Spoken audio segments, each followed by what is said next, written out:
iki kintu cyo kurongora umugore warongowe n'abandi bantu kabone niyo baba baramuviyoye gusa bitera intimba ku mutima ku buryo umugabo yenda gusandara. Ndashaka kubaha urugero ruto. Hanyuma ahangaha naringiye kureba umugabo endeberuye wamubonye agize gutya ikiganza kikubye cyanjye kenshi, agize akaboko gutya gakubye kanjye kenshi, agize akaguru gutya gakubye kanjye kenshi. Sawa? Burya no mu ikabutura ntibingana, nyitondera gato. Kandi ukuntu Imana yaremye umukobwa yaramuremye ishyiraho sire yuko azabera umugabo wese uzamushaka. Noneho rero wowe igihe wakundanaga wa mukope wawe muri kopinaje yari afite igihimba kingana santimetero 60. Cyarabanje kirakubabaza kirakubangamira, ariko muziko mbivuga mu Kinyarwanda, igihe kiragera urakimenyera. Sawa? Kire yawe rero ni 60. Haje kandi gasore karangije amashuri, mu ikabutura harimo santimetero 5. Harimo akarondwe kanganuko. Haraje abonye igikobwa cy'igisore cyiza, mashallah, aragikunze gisa neza. Ararongoye.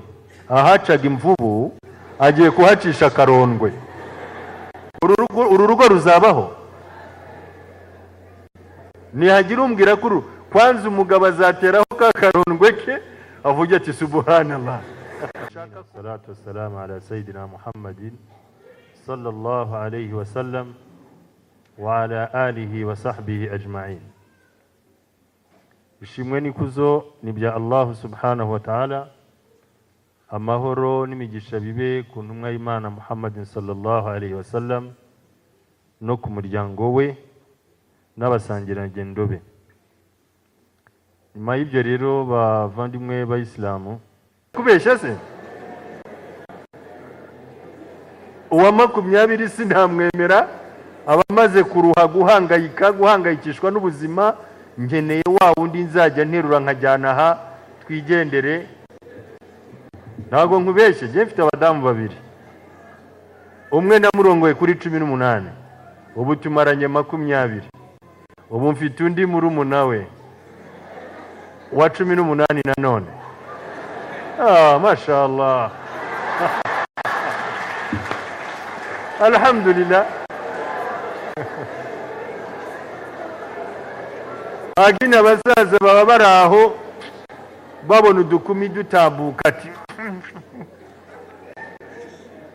akajyaho maskini ya Mungu. Wallahi ingo z'abasaza zirasenyuka kubera ko bakeneye gusambanya utwana duto. Umusaza aragenda gahonga iby'urugo byose kugira ngo kakana kamwemerere gukoraho. Urumva nge nafite baraka wakibitseho mu rugo se? Ntabari hano nari kubabereka batashe. Nukuvuga ngo iki rero, abantu bafite abana b'abakobwa, nugira amahirwe ugashingira umukobwa uri 18, buryo uzaba ushingiye umukobwa. Ariko nushingira urengeje 18, ubu uzamushingira uzamubwira uti nshobora kuba ngushingiye umusumbakazi. Umusumbakazi abatazi Ikinyarwanda, murakizi icyo Kinyarwanda? Umusumbakazi ni umugore wavuye mu nzu. Uwo ngushingiye afite izina rya gikobwa, ariko kawaida ni umudamu tu. Kuko n'ubu ngubu ntabwo ushobora gukora estimation uvuge ngo ushobora kubona, uvuze ngo urashaka abakobwa b'amasugi bari ku myaka 25. Njyewe reka mvuge ngo ushobora kutabona na 1%. 25. Wenda ushobora kubona 0.2. Bivuga ngo umuntu wese urongora umugore uri over age n'abarengeje imyaka. Ariko abantu barongora abakobwa 17, 18, 19, 20, hagati aho hari igihe Imana ibikimurinze.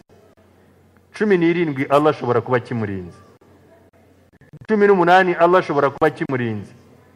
Ariko nukuri umbwiye 25 twakora experience, twabaza pe tukabaza babinyuzemo. Kandi na Rasuli niko yavuze ngo iki? ngo halla bikra tudaibuha wa tudaibuka, mbashishikarije kurongora udukobwa duto tw'inkumi ukamukinisha nawe akagukinisha. Umukusha ukarangira, uzana umwana ucyambara akishima, akarya akanezerwa, wamutwara mu modoka akagenda abyina, akajya yirirwa avuga ati umugabo wanjye afite imodoka birata.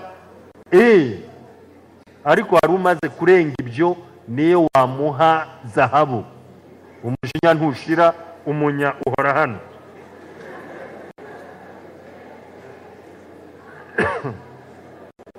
Hanyuma reka turebe ubugenge mu gushaka.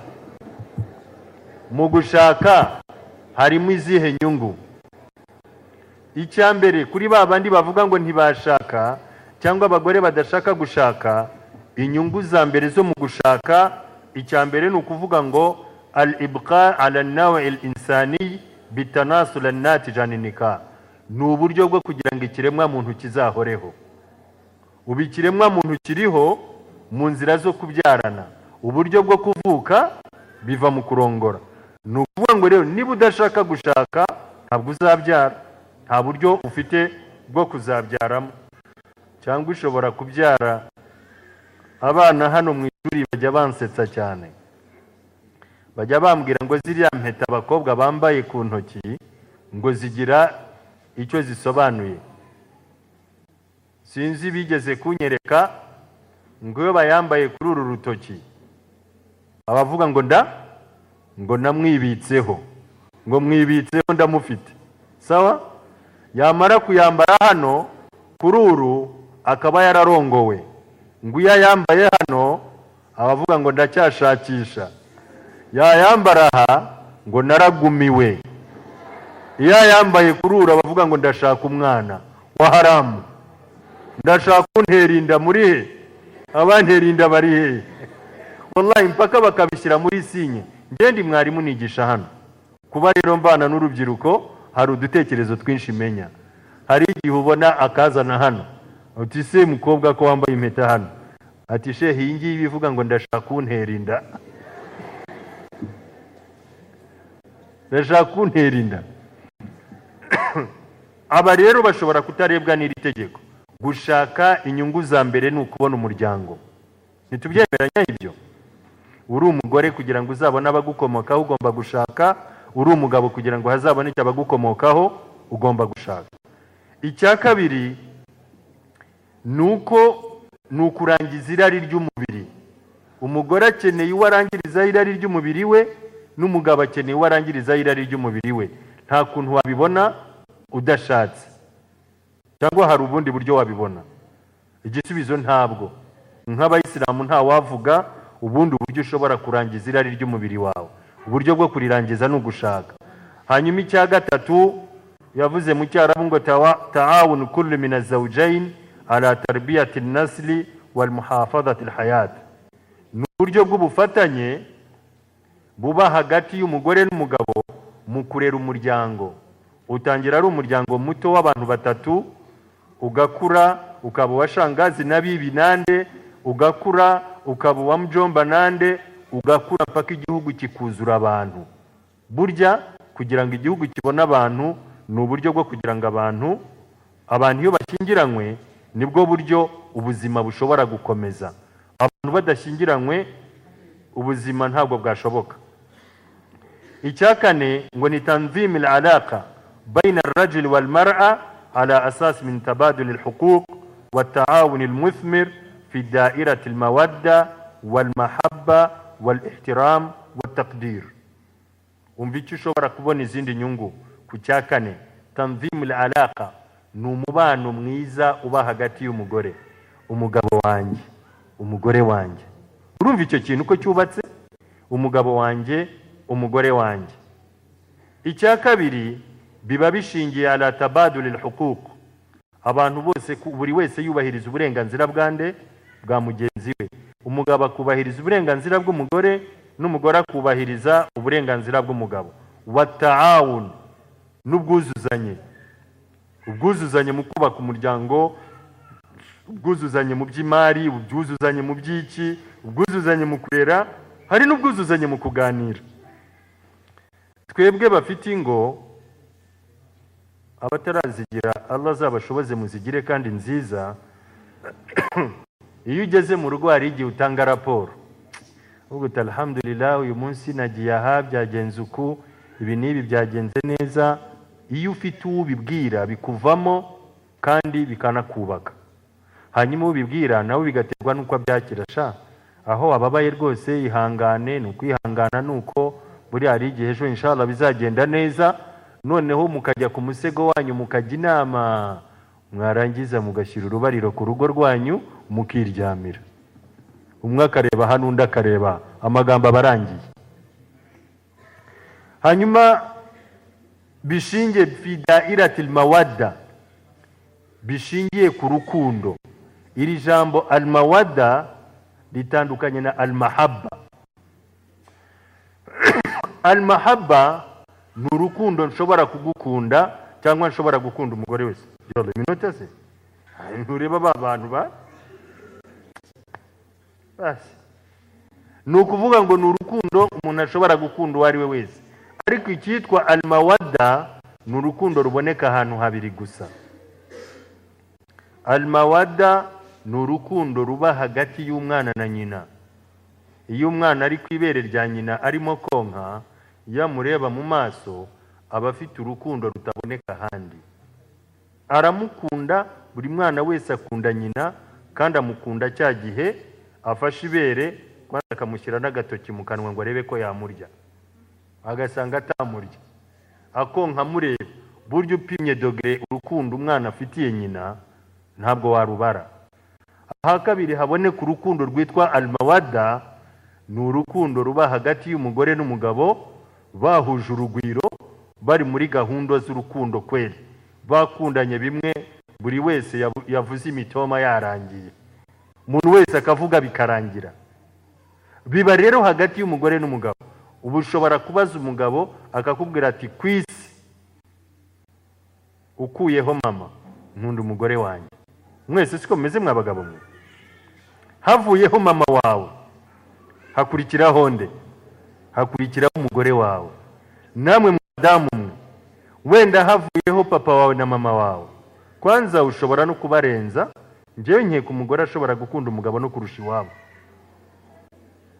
kuko iwanyu ushobora kubareka, ariko kureka umugabo mpaka hari igihe bisaba polisi, bigasaba imanza, bigasaba ibintu byinshi cyane, uti ntibishoboka kubera ukuntu uba umukunzi.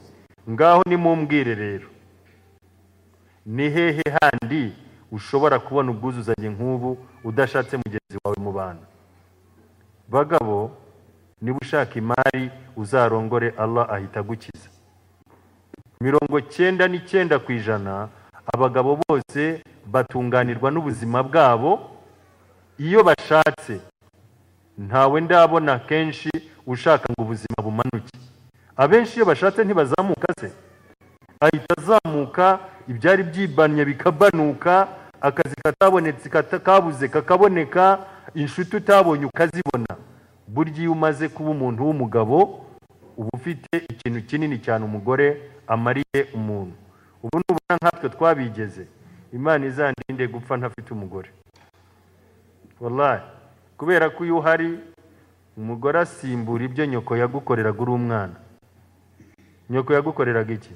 Yarakuhagiraga n'umugore arakuhagira, yarakumeseraga n'umugore arakumesera, yarakwambikaga n'umugore arakwambika, yarakugaburiraga n'umugore arakugaburira, yarakuryamishaga. Abandi bagore beza wallahi aranaryama akicura akareba ko umubu uri murira umugabo, kimwe n'ukuntu yicura akareba ko umubu umurira umwana.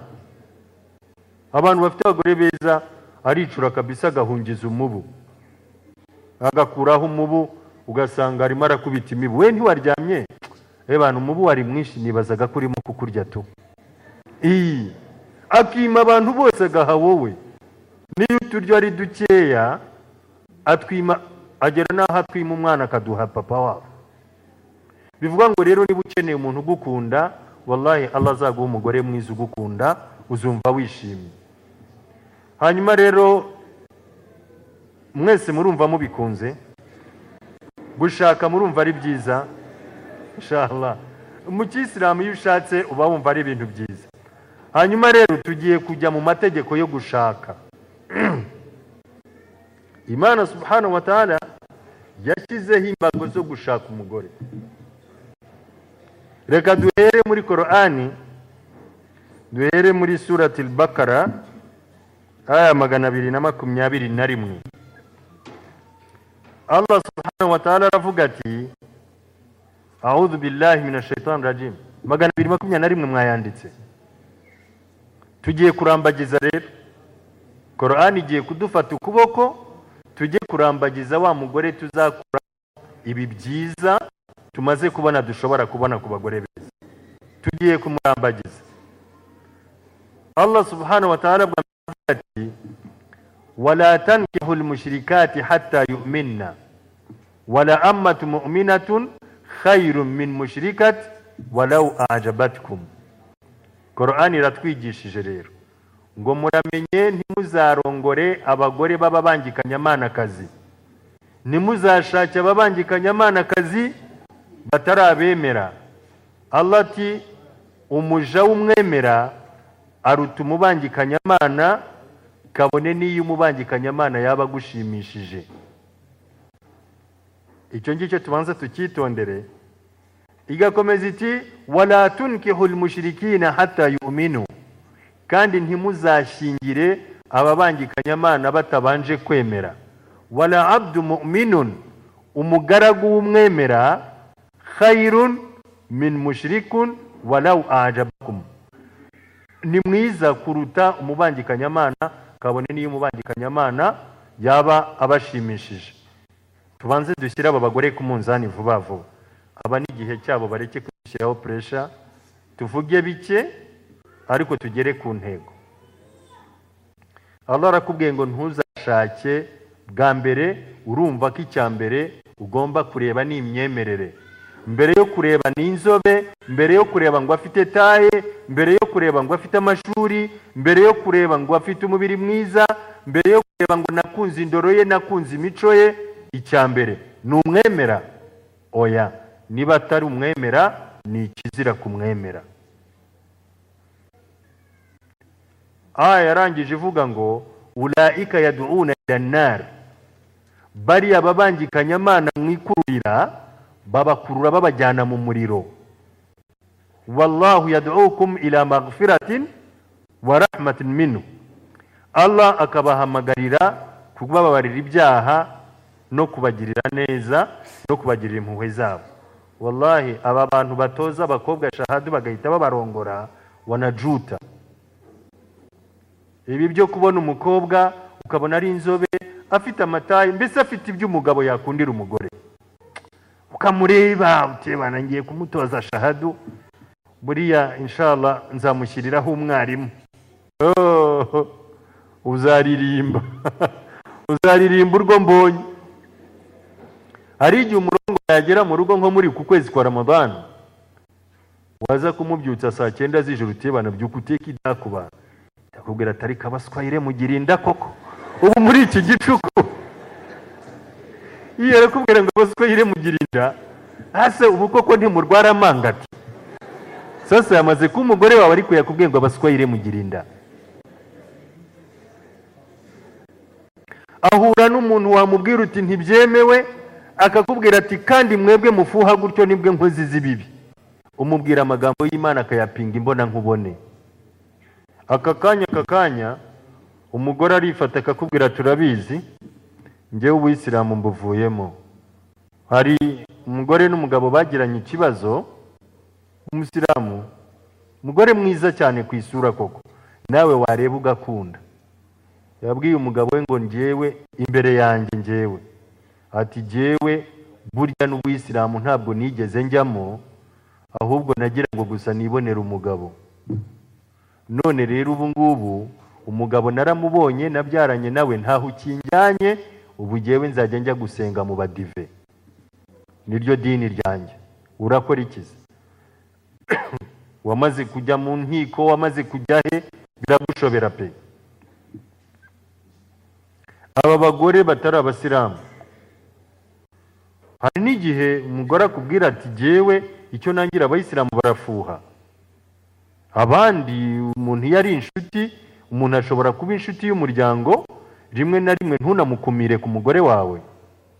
Ashobora kumusoma, ashobora kumusohokana, ushobora kumumutiza akamujyana mu bukwe, ushobora kumumuha bakagendana. Aba bagenzi bacu ntibarimo kubikora gutyo. Niba babikora gutyo, we abazi ko ari uko nguko bigomba kugenda. Haza abagabo muri saro, wamubwira uti no, umugore ntago akwiriye kuza n'ibibero muri saro, akakubwira toya, ati mwebwe kuki mupfobya abagore? Ni ukuvuga ngo abagabo b'abayisilamu bihaye kurongora abagore batari abayisilamu, n'uwo bitarabaho ruramwibikiye. Uwo rutarabaho ruramwibikiye. Shobora kubaho urugero, ariko uwumva azi iyo nkuru abigira ibanga ntanongorere mugenzi we. Nzi abantu, umuntu w'umuvandimwe wanjye yarongoye umugore mwiza pe, wakoraga muri kampuni, abona agasore gakina umupira aragakunda, umugore aramukunda amusaba ko babana. Barabyemera, barubaka, birarangira, barabana. Umugore abyara nka kabiri, niba yarabyaranaga n'uwo mugabo, niba yarabyaranaga nande, Allahu ya'lam. None igihe kiza kugera, umugore ajya gukora kuri konje. Yakoraga muri kompanyi y'indege, ajya gukora kuri konje. Ahageze ahasanga umusekirite, ati madamu arimo? Yaramubwira ati ari mu biro. Ari mu biro hariya. Oya, yaramubwiye ngo ari kumwe na directeur. Umugabo arategereza, abona baratinze, ati reka nsuhuze nkomange n'abasuhuze. Arungurutse asanga amaguru 8, asanga bibereye muri gahunda. Barataha, umugore yaje yarakaye yagejeje aha. Uwo mugabo byamuviriyemo no gupfa. Umugore yaje yarakaye, barabibwiye we, abaswayire si abantu, ye baba we, nasoni kuza kubona diregiteri yambaye ubusa, ye baba we, isoni ikimwaro, ye baba we, ubusa nzagira nte? Burase diregiteri azavuga ko ngira umugabo uri ikigoryi tu. Vuba vuba gufata abana, gufata ibintu no kugenda. Arataha. Umugabo aringinga, kwinginga birarangira. Akazi yari yaramushakiye, abapolisi baramufashe ku muhanda, perimi barayica.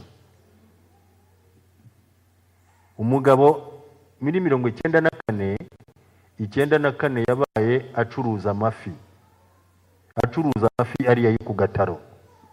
Nabwo ikiba, umugore abibonera ubushobozi, amushinja ubutera hamwe, amushyira muri gereza.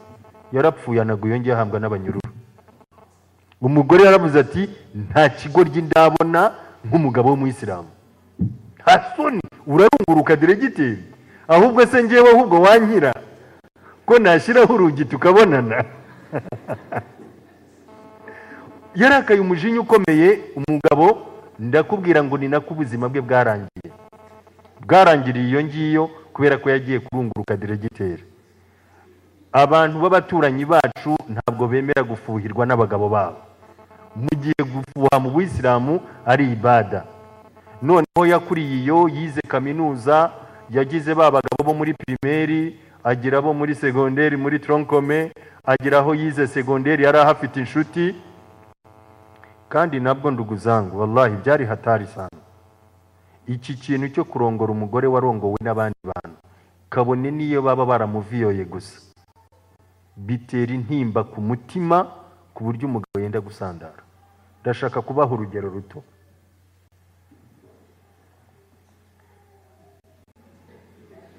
Urugero nendaga gutanga, murambona uko ndeshya.